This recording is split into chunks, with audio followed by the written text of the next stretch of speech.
Unger here from ourbombers.com. The date is Sunday, April 22nd, and I just thought I would check in with you guys and discuss a little bit about the offensive line battle going into training camp. With training camp just over a month away now, it's time to start focusing in on some of the battles that are going to transpire during the short few-week training camp.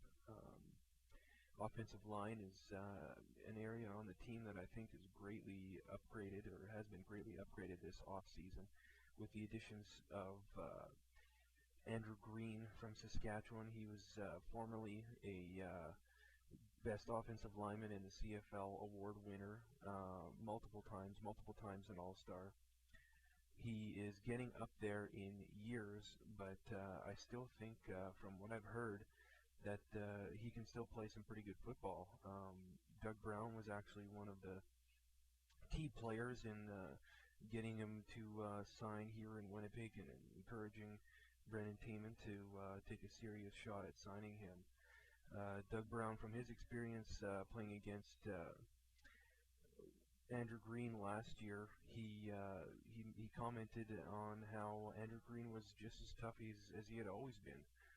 The only big question mark with him is, will he be able to play 18 games? He's still a tough character to get past when you're trying to get after the quarterback. And I think that if part of his game has slowed down at all, it would be his ability to bust open the holes for the running back. But I don't think that'll be a problem. We've had some very average offensive linemen over the past few years who have been able to open up big enough holes for Charles Roberts, and Charles Roberts, I don't think it really would matter what offensive line was playing in front of him. I think he would still get his yards. I mean, obviously he would get more yards playing on a team that had a top offensive line, but Charles Roberts is going to have success no matter what the players are around him.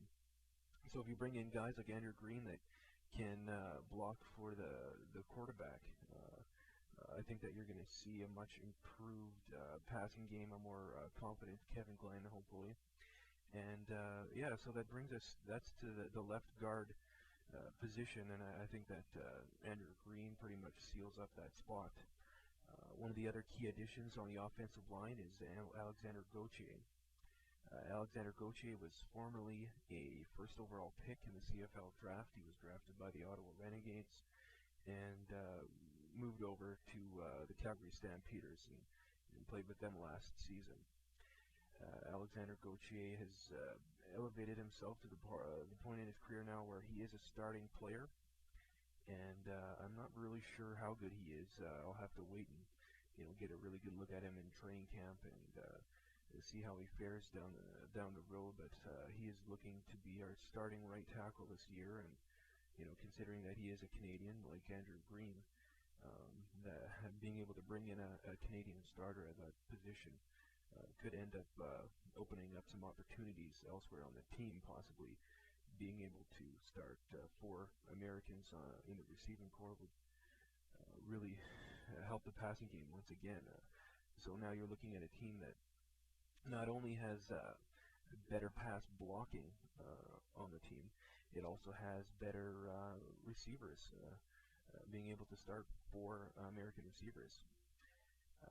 If you look at the depth chart right now on ourbombers.com, you'll see that Quentin McCord, who the Bombers just signed, is penciled in at slot back, and the other slot back is going to be Milt Stegall, obviously.